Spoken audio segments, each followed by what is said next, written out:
I've had my Marin Rift Zone 2 for a little bit over 3 months. There's a lot of things I like about it, a few things that I don't. So if you're considering one of these bikes, definitely stick around.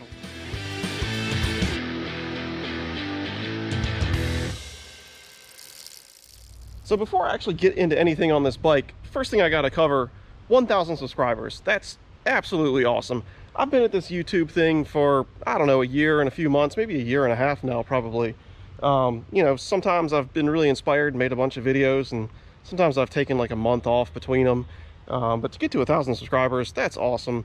You guys have made my day, each and every one of you. Really appreciate that. Like I mentioned, I've had this bike for about 3 months now. There's a lot of stuff I like about it. There's some things I don't really like. So we'll start with the things that I like. So just in general, the overall geometry, the overall feel of this bike, everything just feels, to me, perfect on the trail. Like, it fits me great. The head tube angle, you know, having that wheel farther out in front of you feels fantastic. Even on climbs, it doesn't feel like it's too light in the front end. Down to the things like the handlebar width, the stem length, all that stuff just feels perfect. Like, I have no desire to change any of that. More minor things like the grips, you know, I mentioned in my first video, these grips they're really good. Like, they're really grippy.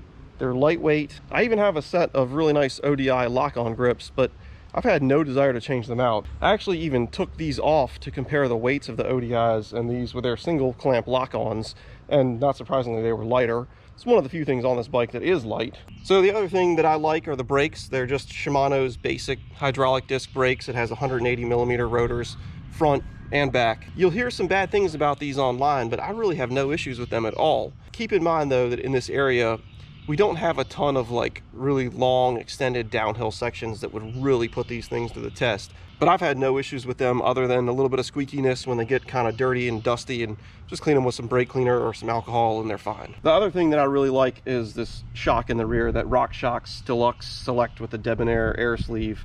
It's just a really plush feeling shock to me. It's just feels really smooth. I don't have really any complaints. I mean, maybe one minor kind of thing, like for a while there was some oil coming out of it. That seems to have subsided lately.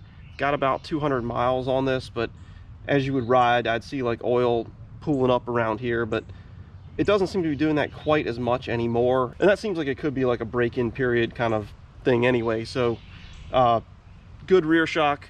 So now is the part of the video where I go over the things that I don't like, and there's a handful of those too. I'll start with sort of the biggest general kind of thing, and that's the overall weight of this bike. When I first got it in its stock form, plus my pedals and plus my bottle cage, it was 36 pounds. And that's pretty heavy. Even, God, these gnats are driving me crazy.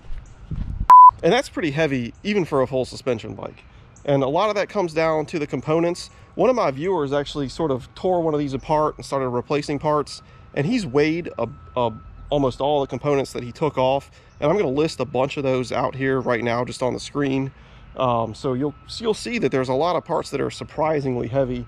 One of them that really surprised me was the bottom bracket.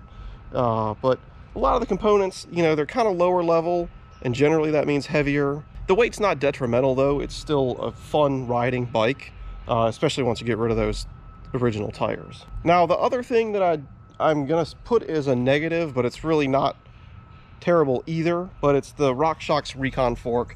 So that's an entry-level air fork from RockShox, and it's not bad. I mean, it has a little bit of kind of stiction sometimes, especially when you start riding. You know, it's kind of like you have to pump it a few times and then it kind of smooths itself out.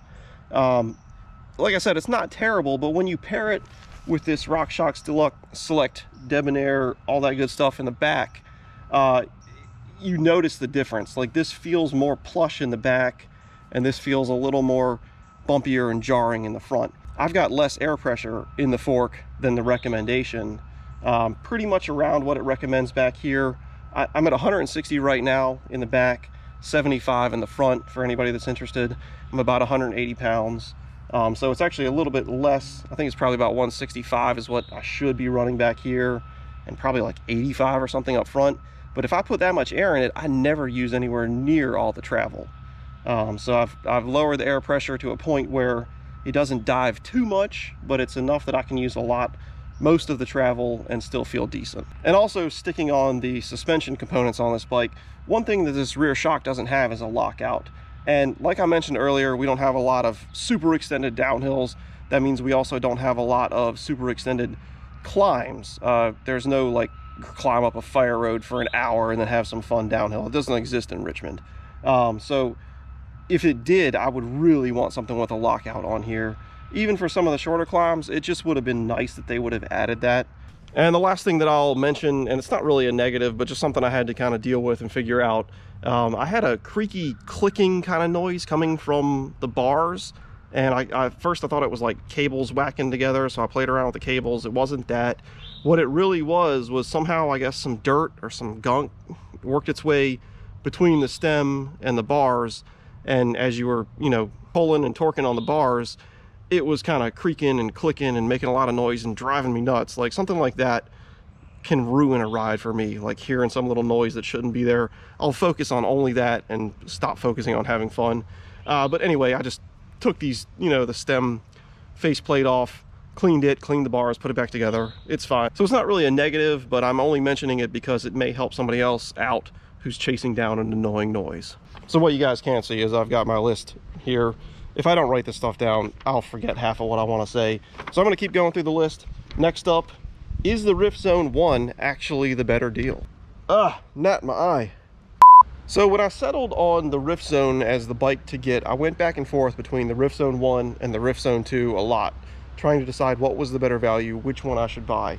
I finally settled on the Rift Zone 2 because of the 4 major components that separate it and the price difference of those components.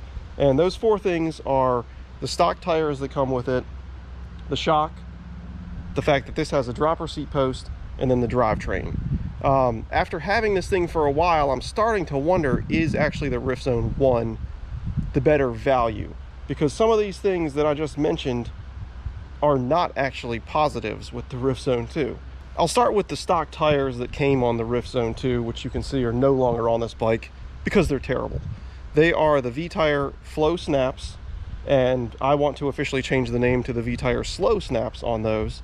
And that's because they're really slow rolling and they're really heavy. The only thing that I can see those tires being good for are like enduro, downhill, if you're doing bike parks, taking a lift up and riding back down.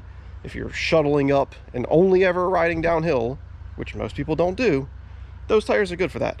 But if you were doing that, you would be looking for a bike with a lot more travel than what this has. So for Marin to spec those tires on this bike, it just doesn't make any sense at all. So on this one, I've replaced them. WTB Vigilante 2.5 in the front. That's still a very aggressive, pretty slow tire. But what matters a little bit more is the Trail Boss 2.4 in the rear.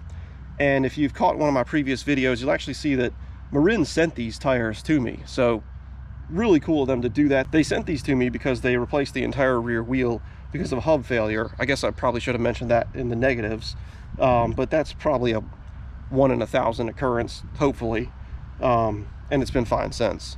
So anyway, back to the point of, are those tires a positive over what you get on the Rift Zone 1? Not really, because you're going to want to replace at least the rear tire if you got those Vee Tire Flow Snaps. Compared to the Rift Zone 1, you get Vee Tire Crown Gems. They're not tubeless ready, but at least they're a faster rolling tire. So in my opinion, those would be better, especially if you're just getting the bike and you just want to go ride and you don't want to replace anything. So while we're in this area back here anyway, we'll cover the next thing that is seemingly a positive with the Rift Zone 2, but maybe not really. And that's the entire drivetrain. It's the SRAM SX Eagle, so it's their very entry level into the 12-speed Eagle drivetrains, 11 to 50 tooth in the back, huge gear range, and it's great when it works well, but it is a finicky bastard. It worked great from the beginning. Lately, it's just been really finicky trying to get it to adjust right. You know, it'll go up into the top gear and then it won't want to come out if I adjust the cable tension to get it to drop back down. Then it'll get down here somewhere and it'll kind of be like clicking and clanking like it needs to be adjusted back the other way. So with 12 gears back here, the shifting has to be really precise for it to work right. And I don't know, it's just not great. And with the Rift Zone 1, you're getting a Shimano Dior drivetrain, 11 speed, you're still getting 11 to 46 teeth. So you get still a really big gear range. And in my opinion, that might be better.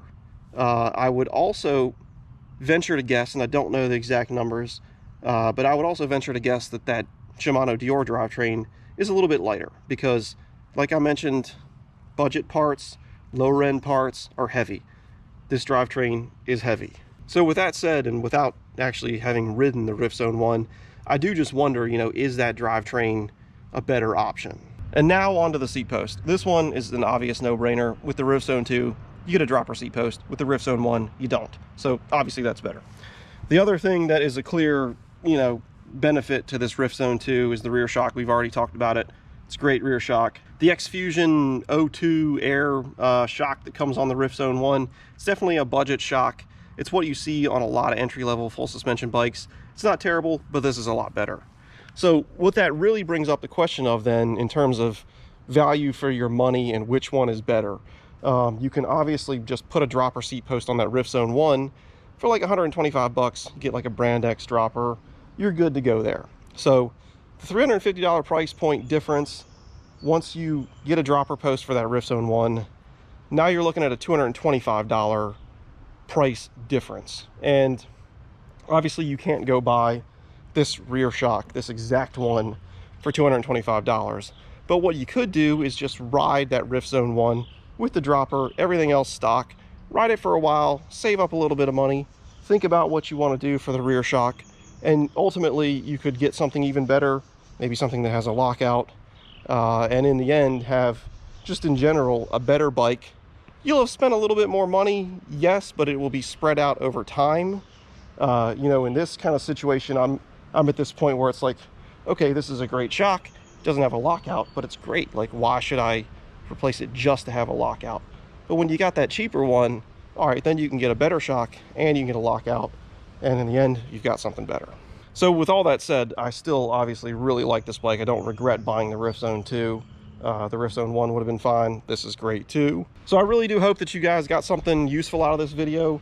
I think that having owned it 3 months now has given me a little bit different perspective on it, but I still really like it. I'm still very happy with the purchase. I'm still happy every time I get to go ride it. So hopefully that helps you out with your buying decision. If you enjoyed this video, you know the deal. Give me a thumbs up, subscribe, hit 1,000.